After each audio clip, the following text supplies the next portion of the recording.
to jump into kind of an agency roundup, just kind of get a few updates from some of our agency partners, as well as the Iowa Rural Water Association. So we are going to start off, first of all, with Chad Fields from DNR. So Chad, if you would like to take it away.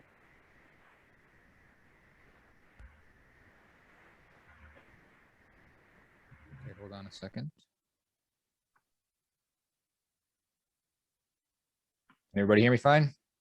Yeah, you sound good and your slides look great. Okay, so yeah, we're just diving right into this one. I'm not going to do an introduction slide or anything because we have about 10 minutes to talk, 9 minutes now. So the first resource and the most important resource that we have from the state is our staff for source water protection. I'm filling in today and in some aspects for the source water coordinator, which is Matt Dvorak. He is recently, I think as of a few months ago, the source water coordinator for the state of Iowa. It's just him now, and he's an excellent resource. If you need to know one name for a contact for the source water protection program in the state of Iowa, it would be Matt. He's the one that can get you to other resources as you see fit, every people, information resources, websites, etc. The second thing, we have phase 2 plans that are completed by a number of different people and entities in the state of Iowa. Aaron Schroeder is going to be talking in a few minutes. He works with the Iowa Water Association. He has the freedom to kind of move around the state and work on any different number of communities and systems, which is rather nice. And then Tetra Tech, Aileen Malloy and Jennifer Olson, they do primarily surface water systems in the state of Iowa and have done a really good job working with surface water communities in the past and building a source water protection plan specific to those communities.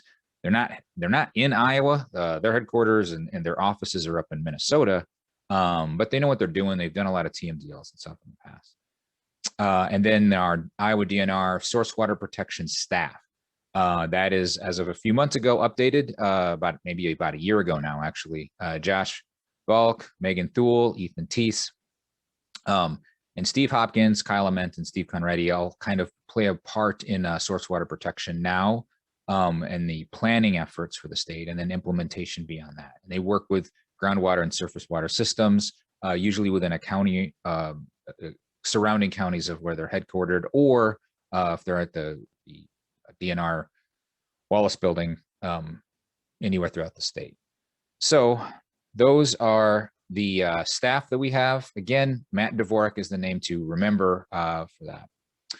We have all sorts of source water protection information. Source water as a program has been around since the 90s, and a lot of information has been gathered by both the Iowa Department of Natural Resources, geological surveys, and the Environmental Protection Agency. You'll find almost all of this information can be first received through our webpage. Source water website, iowdnr.gov. Source water will take you to the home page. That has the contact information, program information, and then some other important information as far as links go on books and workbooks, etc. So a source water protection guidebook tells you, walks you through the process of making a source water protection plan and what we need for those. And then also information on if you want to update your assessment or if anything is looking a little wonky with our assessment from the state, that gives the information on what needs to be updated for it. Source water protection workbook, which if you just want to print out something that has, fill in the blank kind of documents, a workbook is good for that. And then sometimes it's good just to know where that drinking water is coming from. So Iowa's groundwater basics. So if you have a Dakota aquifer system, you start throwing out, hydrogeologist throws out words like aquifers, transmissivity, conductivity, that kind of stuff. To know what that is for Iowa specifically, we have an Iowa's Groundwater Basics. It was published about 20 years ago, but that book is still valid and good for understanding Iowa. Geology and hydrogeology hasn't changed all that much within 20 years. So what they knew back then is the same today. And then our big resource, if you're a community looking for information, is Source Water Protection Tracker. And I'll really quickly take you to that site, I hope, here. There you go. So you can type in your facility. So if you're, say, Osceola, you can type that in and you'll find your system within this. And within Source Water Protection Tracker, that's basically every single public water supply, all 1,800 public water supplies in the state, 800 or so community water supplies, and the source water specific information that we have regarding your system. So we have a mapping application built in here. So if you want to see an online map, you can always click on that. So there's an online map of Osceola County rural water systems, alluvial system that's hyperlinked. So it'll take you to the DNR's resources. It's a little hidden up on top there, but it'll tell you that information. Most of our systems, over 80, almost 90% of them are groundwater systems, community water supplies in the state. So groundwater systems require wells. Wells have changed a little bit. Now we have, large diameter rainy wells that go underneath rivers and such, but just old classic vertical wells are in there as well. And every well that we've had associated with that system going back to beginning of state programs is in there. And then any other documents that we have, including our phase 1 assessment, which can be updated as recently as this past year. And then if they've done any kind of phase 2 work, that plan and what they had dreamed about doing is in that as well. So we have, looks like we have 2 different phase 1 assessments, and then phase 2 documents. We have something that was approved in 2005. Unfortunately, we don't have a document for that. But those documents are typically in there. Sometimes there's even presentations. If there's a groundwater investigation completed, so to look at that assessment more, that is part of that as well. So Source Water Tracker houses a lot of information based on your system. If you're working with a community within a watershed, it has that information. Okay, there we go. This is a assessment, and this is what they look like. It's a fairly easy to read document that is formatted much like our guidebook is, and much like a lot of our, we have the little logo up here. Within 6 easy steps, it talks about the process of making an assessment and the foundation of making our models for groundwater capture zones. And the most important piece probably to figure out is the map at the very back of it that shows where that water is moving to those wells. So to kind of show real quickly, highlight some of the success stories we've seen in the program. I think this is important information as well, an important resource to have some knowledge of.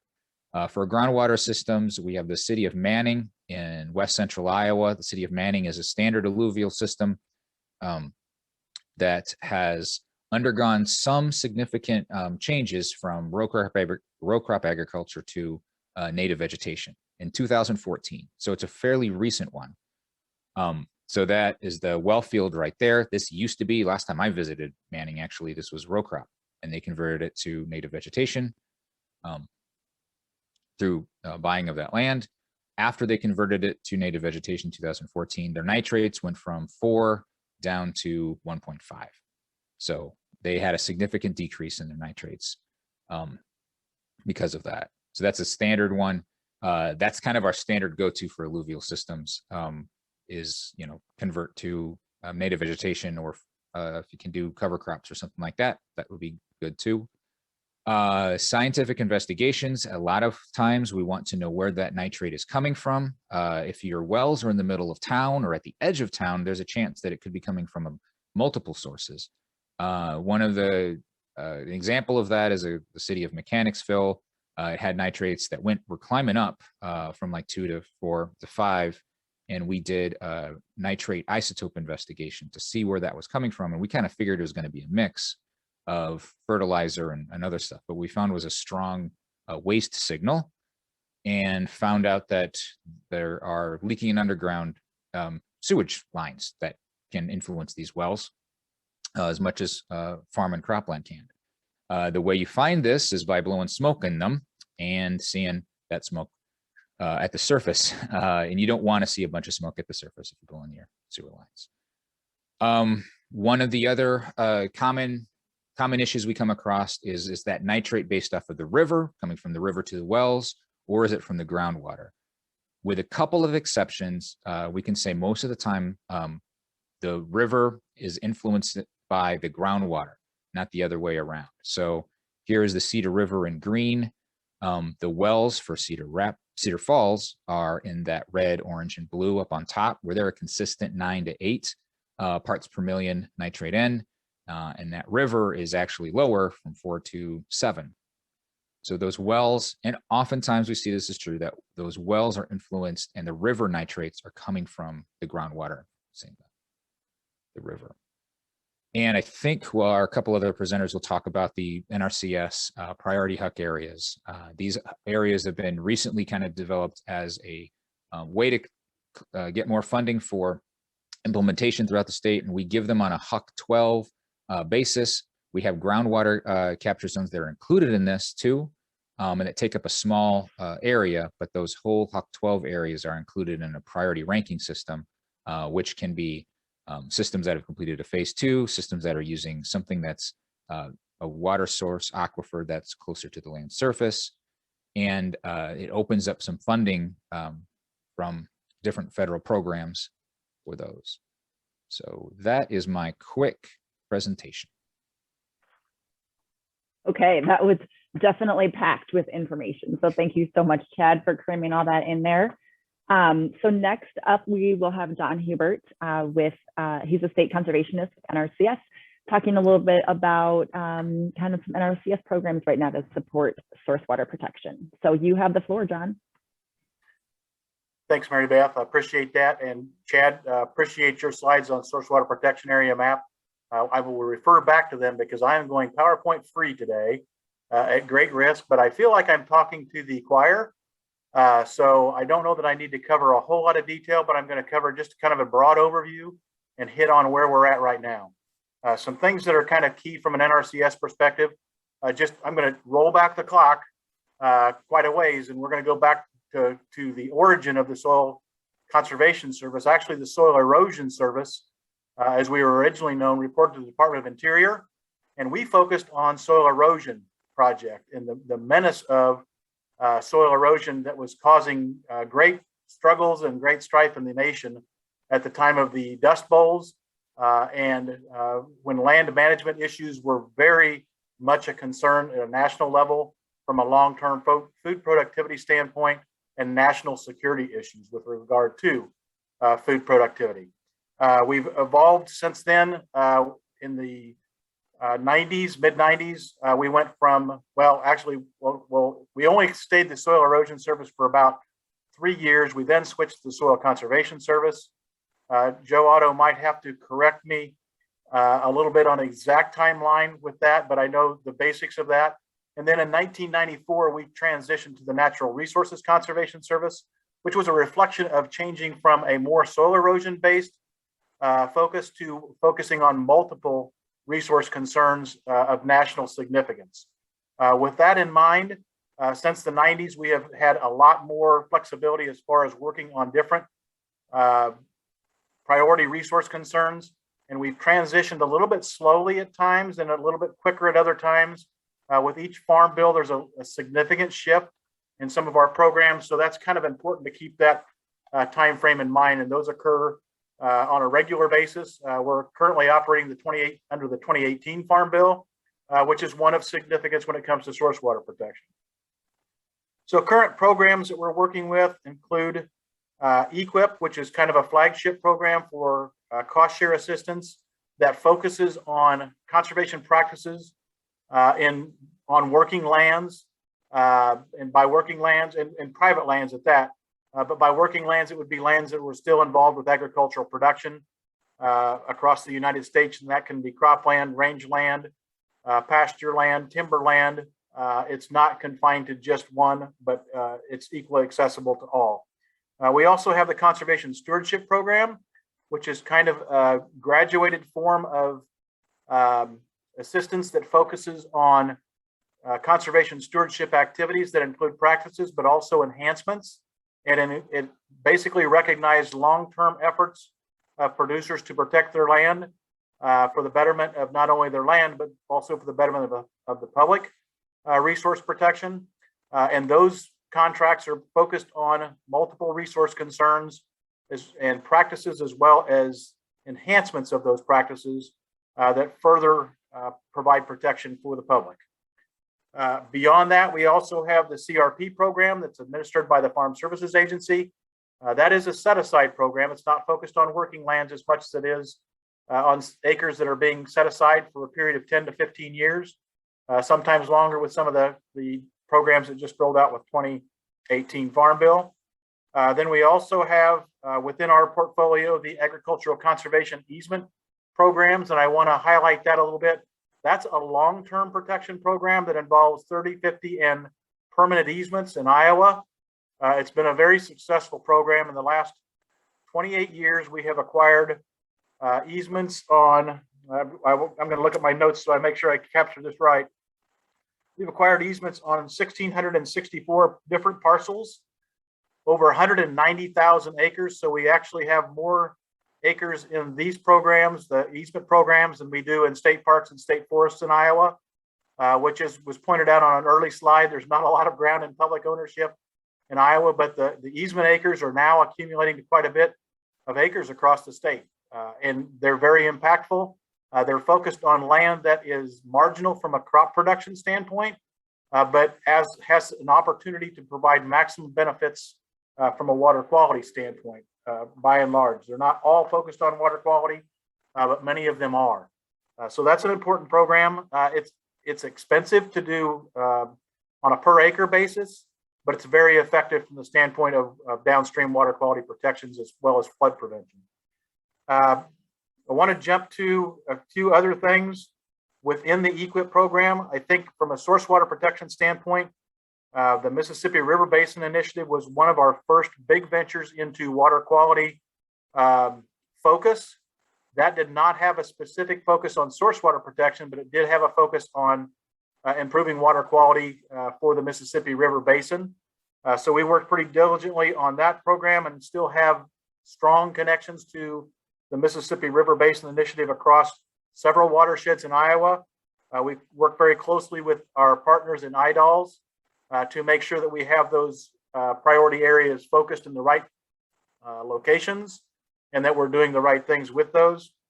Those specific MRBI watersheds address a lot to impact the nutrient reduction strategy and provide our producers with opportunities to be in a better place when it comes to water quality issues related to their land within those MRBI watersheds. The National Water Quality Initiative, or NWQI, is another initiative that we rolled out several years ago, and that started off as a focus on water quality in general, not specifically source water protection, but later added a source water component, and that has been in place now for, I'm going to say, somewhere in the neighborhood of 5 to 7 years. And then more recently, the 2018 Farm Bill allowed us to put a lot of focus on source water protection. In fact, Congress mandated in that 2018 Farm Bill that we would put 10% of our funds from EQIP, CSP, and ASEP, or the Agricultural Conservation Easement Program, to source water protection based or focused objectives. And we've done that fairly well on at least 2 of those programs. We're still working out how to do that better on the easement program. So looking for opportunities to be more effective with the easement side of it, but very successful already at making that happen for EQIP, as well as for the CSP program in Iowa, at least. So with that, I think I want to jump to some very important resources. As Chad started off with, our staff is a tremendous resource. They bring a technical knowledge that is extremely important in delivering our programs. The programs that I just talked about are important tools for us. That kind of covers the 2 aspects, the financial assistance aspect through the programs and the technical assistance aspect through our staff. But beyond those things, I want to also mention that we have standards and specifications that we use across the partnership. We have soils data that we use across the partnership. We have LIDAR data that we use across the partnership, not to mention resources of tools survey equipment rather, vehicles that we try to make available across a partnership to make sure that we're delivering good conservation technical assistance, as well as good program management assistance to deliver source water protection across Iowa. We do have limited resources. We don't have infinite dollars. We don't have infinite staff. So we do target our funding through ranking process for the programs, as well as through the observation or development of initiatives within them. And then the last program that I want to jump in here as well is the RCPP program. Over the course of the last 10 years, we've now had over 20 RCPP initiatives or projects in Iowa, with over $105 million dedicated to those from NRCS and over $230 million dedicated from partners to make those RCPP projects successful. With that, I want to go ahead and close, but I want to make a final thanks to our partners and the producers that make everything that we do possible. Thanks, Mary Beth, and I'll turn it back to you. Great, thank you, John. And if you want to go ahead and throw your contact info into the chat box in case anyone has any questions. And I'm going to turn it right over to Aaron and give him a chance to kind of close us off here. Are you guys able to see my screen currently? Yep, we see it. It's in edit mode. There you go. You're in presenter mode now. Looks good. Can you see my notes slide or my? Oh, we are seeing your notes, actually, your notes screen. Oh, okay. Okay. Let's try this. I think it's the, there display. You go. Perfect. Yeah. Is that correct now? Yep, you got it. Okay. Yep. It didn't go to the screen I wanted, but that's okay. So thank you for having me present here, Mary Beth. Just to introduce myself quick, my name is Aaron Schroeder. I am the Source Water Protection Specialist at the Iowa Rural Water Association. I assist public water supplies in developing and implementing source water protection plans in Iowa. Oh boy. Okay, there we go. So a little bit of just a quick background about my organization, because I don't know that it's something that everybody here is familiar with. Iowa Rural Water provides technical assistance to public water supplies in Iowa utilities, doing stuff like leak locates, assisting with treatment, management and financial guidance, like rate studies, that kind of thing. We also do training, including conferences and other CEU opportunities for water operators. I know Chad just spoke, and so did John, and they've both spoke recently at some of our conferences, just to try and talk a bit about source water protection in Iowa and the work they do, which is great. I'm sure Marty's probably spoke at one point during our conferences. And yeah, what you guys are probably most interested in is source water protection. So I assist with developing and implementing plans, and I help complete at least 3 plans per year for communities, and also, do my checking in on some older plans. If I know a community has completed a plan recently, I'll check in with them, see where they're doing on implementation, see if they need any assistance, make sure that those plans don't totally get forgotten. So I have kind of a lot of different ways that I determine what public water supplies I work with. Oftentimes they just reach out to me, or there's a referral from some of my coworkers, organization. A lot of times they'll show up on like a sanitary survey that's completed for the water supply. They'll recommend that they contact Iowa Rural Water, Iowa DNR, whoever, about a source water protection plan. That's kind of how we get going on it. And I'm usually working with 5 to 7 communities at any given time. So Chad might have talked about this a little bit. There's kind of a 7-step planning process that we follow in Iowa. My personal requirements are a little different, but generally I follow these, and this is kind of organized by the DNR. Just fairly intuitive steps for completing your plan. and then finally submitting and implementing it. Like Chad mentioned, all the plans that I create, I submit to them, and they post on the Iowa DNR's website on Source Water Tracker to make it available to the public. So I'm quickly going to walk you through the planning process for a plan I'm working on currently in Badger, Iowa. I chose them as an example because I asked them and they said it would be okay. And also I've got a I've got a meeting with them later this week, and I've got a landowner there who's pretty interested in doing some conservation stuff. So I thought they'd make a good example, even though they are a deeper groundwater system. So Badger is a smaller town of 500 to 600 people in north central Iowa. They've got 2 deep Mississippian wells, and as you can see here, just taking a quick glance, a lot of that modeled 2, 5, and 10-year capture zone that's modeled by Chad, Matt, Iowa DNR staff. A lot of that capture zone, there is agricultural land, particularly to the west of the wells, is kind of our main target area. So the first thing we did was, organize our source water team, just like from the 7 steps, and kind of with the high priority of getting that landowner who owns who is currently farming the land west of the wells on our source water team, which he agreed to do.